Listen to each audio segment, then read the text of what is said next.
Mukunda first ever factory outlet mega వడ్డానం sale. Zero making charges అన్ని Mukunda branches లో లభించును. అమ్మ ఈరోజు లలిత త్రిపుర సుందరిగా అమ్మవారి దర్శనం ఇస్తారు కదా, మరి ప్రాముఖ్యం గురించి తెలుసుకుందాం. ధ్యాయేత్ పద్మాసనస్థాం వికసిత వదనాం పద్మపత్రాయతాక్షీం హేమాభాం పీతవస్త్రాం కరకలితల సద్ధేమ పద్మాంబరాంగీం సర్వాలంకారయుక్తాం సతతమభయదాం భక్తనమ్రాం భవానీం శ్రీవిద్యాం శాంతమూర్తిం సకల సురనుతాం సర్వసంపత్ప్రదాత్రీం సకుంకుమ విలేపనామళిక చుంబి కస్తూరికాం సమందహసితేక్షణాం ససర చాపపాశాంకుశాం అశేష జనమోహినీం అరుణమాల్యభూషోజ్వలాం జపాకుసుమ భాసురాం జప విధౌ స్మరేదంబికాం. లలితా పరమేశ్వరి, రాజరాజేశ్వరి, పరాభట్టారిక, బాల, త్రిపుర సుందరి, ఇన్ని నామాలతో ఉండేటటువంటి ఇన్ని రూపాలు తానే ధరించినటువంటి అమ్మవారికి చాలా ప్రధానమైనటువంటి రూపం లలితా పరమేశ్వరి స్వరూపం. ఈ లలిత ఈవిడ్నే త్రిపుర సుందరి అంటారు. లలితా త్రిపుర సుందరి. త్రిపుర త్రయంలో మధ్యది ప్రధానమైనటువంటిది అయిన దానికి అధిష్టాత్రి ఈ లలితా త్రిపుర సుందరి. త్రిపురములు అంటే మన శరీరంలో ఉండే స్థూల సూక్ష్మ కారణ శరీరాలు మూడు త్రిపురాలు. ఈ మూడింటిని అధివసించి ఉండేటటువంటి అమ్మవారిని త్రిపుర సుందరి. ఈ మూడు పురాలని అధివసించి ఉండే అందగత్తె. అంటే ఇది పైకి మనం ఇలా చెప్పినా మళ్ళీ ఇంకో మాట చెప్తారు, త్రిపురాసుర సంహారం చేసినటువంటి శివుని యొక్క శక్తి త్రిపుర సుందరి అని. దీన్నే ఏమంటారంటే ఎక్కడా కూడా మొత్తం ధ్యానము, ఉపాసన, పూజ ఇత్యాదులన్నింటిలోనూ ఉండే మూడు ఏకీకృతమయ్యేటటువంటిది శక్తి. ఎట్లాగంటే ధ్యాన ధ్యాతృ ధ్యేయ రూప అని అమ్మవారి నామం ఉంటుంది. ధ్యానం చేసేది ధ్యేయమైంది, ధ్యానం చేసేటటువంటి వాడు మూడు కలిపి ఒకటే, ఇలా మూడు కలిపి ఒక్కటిగా అయ్యేటటువంటి స్థితి త్రిపుర సుందరిగా చెప్పబడుతూ ఉంటుంది. అందుకనే త్రిపురాత్రయంలో మధ్యలో ఉండేటటువంటి అమ్మవారు రెండో శక్తిగా చెప్పబడుతూ ఉంటుంది. అమ్మవారికి సంబంధించినటువంటి మంత్రాలలో మొట్టమొదటిది బాలా మంత్రం అని చెప్పుకున్నామే, అది మొట్టమొదటి బాలా త్రిపుర సుందరిగా ఉన్నటువంటి మొదటి మంత్రం. అవునమ్మా. ఇది రెండవది పంచదశి మంత్రం. ఈ మంత్రాలను మనం నోటితో ఉచ్చరించకూడదు కనుక చెప్తాం. పంచదశి అంటే 15 బీజాక్షరాలు ఉండేటటువంటిది. ఈ బీజాక్షరాల్లో దేనికి కూడా ప్రత్యేకమైనటువంటి అర్థం, మామూలు అర్థాలు ఏం లేవు. బీజాక్షరాలకు సంబంధించిన ప్రత్యేక నిఘంటువులో ఉన్న అర్థాలే తప్ప మనం మామూలుగా చెప్పుకునే నిఘంటువుల్లో ఉండే అర్థాలు ఏమీ లేవు. అటువంటి పంచదశికి అధిష్టాన దైవమైనటువంటిది ఈ లలితాదేవి అని చెప్తారు. ఈ లలితా రూపంగానే అమ్మవారు ఎక్కువగా ఆరాధనీయంగా కనపడుతుంది. ఎందుకు అంటే మిగిలినటువంటి అన్ని రూపాల్లోనూ ఎక్కువగా, ఇప్పుడు దుర్గా అనుకోండి, వెంటనే కొంచెం ఉగ్ర రూపంలో అనిపిస్తూ ఉంటుంది. ఇట్లా ఒక్కొక్కటి అన్నింటి యొక్క సమన్వయ రూపంగా కనిపించేటటువంటి రూపాలు కొన్ని ఉన్నాయి అమ్మవారివి. అందులో చెప్పుకోదగినటువంటిది ఈ లలితా త్రిపుర సుందరి అనబడేటటువంటి రూపంగా మనం చెప్పుకుంటూ ఉంటాం.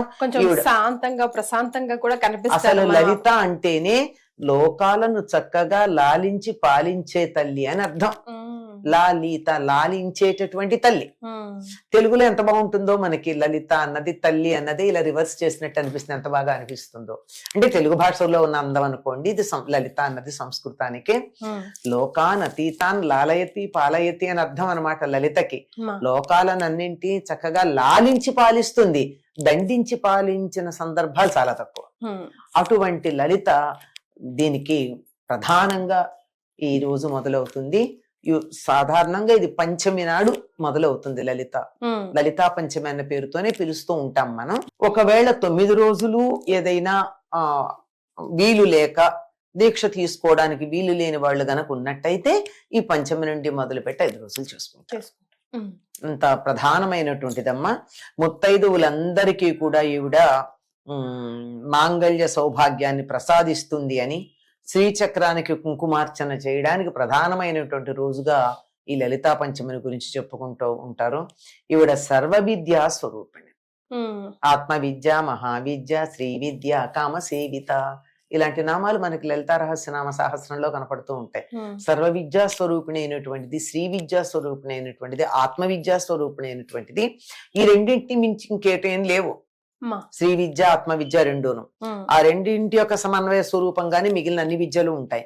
కనుక అటువంటి స్వరూపిణి అయినటువంటి దేవుడ సచామర రమావాణి సవ్యదక్షిణ సేవిత అని చెప్తారు. ఈవిడికి ఒక పక్కన లక్ష్మీదేవి, ఒక పక్కన సరస్వతీదేవి ఉండి చక్కగా ఆవిని సేవించుకుంటూ ఉంటారు. కుడి పక్కనేమో సరస్వతీదేవి ఉంటుంది, ఎడమ పక్కన లక్ష్మీదేవి ఉంటుంది, మధ్యలో లలితా పరమేశ్వరు ఉంటుంది. ఈవిడ చక్కగా తన చేతులు 4 చేతుల్లోనూ కూడా చక్కని ఆయుధాలు రాగస్వరూప పాశాఢ్య, క్రోధాకారాంకుశోజ్వల, మనూరుపుక్షుకోదండ, పంచతన్మాత్ర సాయక, 4 చేతుల్లోనూ 4 రకాలైనటువంటి ఆయుధాలు ధరించి ఈ ఆయుధాలను శత్రువుల మీద ఉపయోగించే పద్ధతి వేరు, భక్తులకి ఉపయోగించే పద్ధతి వేరు. ఆయుధాలతోనే దగ్గరికి లాక్కుంటుంది భక్తులని, ఆయుధాలతో శత్రువులను సంహరిస్తుంది. అలా ఉండి చక్కగా చేతిలో ఒక చెరుకు గడ ధరించి భక్తులందరినీ అనుగ్రహించటానికి ప్రసాద పూర్ణమైనటువంటి చూపుతో నిరంతరం కటాక్షిస్తూ ఉంటుంది. అటువంటి తల్లి లలితా పరమేశ్వరి, రాజరాజేశ్వరి, పరాభట్ట. మరి ఈ రోజు తప్పనిసరిగా చేయవలసిన పనులు, పూజా విధానంలో మార్చుకోవాల్సినవి ఏదైనా కంపల్సరిగా చేయవలసి? అంటే ఈ రోజు మొదలు పెడతారు కొంతమంది అని చెప్పాను కదా, అక్కడి నుంచి ఈ రోజు తప్పనిసరిగా కుంకుమార్చన చేస్తారమ్మా. అన్ని రోజులు చేస్తారు. ఒకవేళ అన్ని రోజులు కుదరకపోతే కనీసం ఈ రోజైనా కుంకుమార్చన, శ్రీచక్రం ఉంటే కుంకుమార్చన చెయ్యాలి. శ్రీచక్రం లేదనుకోండి, పెట్టుకుంటే దాన్ని నిర్వహించడం చాలా కష్టం కదమ్మా. అంచేత లేకపోయినా ఆ రోజు అమ్మవారి విగ్రహానికో లేకపోతే పసుపు గౌరీదేవి చేసి పెట్టుకుంటాం మనం. చాలా మంది కలశ స్థాపన అవన్నీ చేయలేని సందర్భంలో కనుక దానికైనా కుంకుమార్చన చెయ్యాలి. చక్కగా లలిత రహస్యనామ సహస్ర పారాయణ చేయగలిగితే చెయ్యొచ్చు. లేదంటే అమ్మవారికి సంబంధించినటువంటి అష్టోత్తరం ఉంది, త్రిశతి ఉంది, ఖడ్గమాల ఉంది. ఇవన్నీ కూడా ఖడ్గమాల మొదలైనటువంటివి కూడా బీజాక్షరాలని వదిలి చేయడం మంచిది. ఎందుకంటే ఉపదేశం లేనప్పుడు బీజాక్షరాలతో చేయకుండా మిగిలిన మామూలుగా స్తోత్రాలు చేసుకోవచ్చు. అలా చేసుకుని అమ్మవారిని పూజించినట్లయితే అమ్మవారు చాలా తొందరగా రకరకాలైనటువంటి ఇబ్బందులని తొలగించి అందరూ సుఖంగా ఉండేట్టు చూసేటటువంటి తల్లి. పాలిస్తుంది, లాలించి పాలించే తల్లి కదమ్మా. ఎంత ప్రేమగా చూసుకుంటుంది మరే.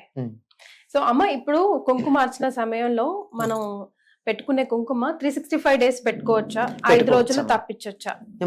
5 రోజులు ఆడవాళ్ళు తప్పించాలా? లేదంటే 5 రోజులు ఈ కుంకుమ పెట్టుకోరు కదమ్మా. అసలు మామూలుగానే కుంకుమ పెట్టుకోరు, అందుకని ఈ కుంకుమ అసలు వాడదు.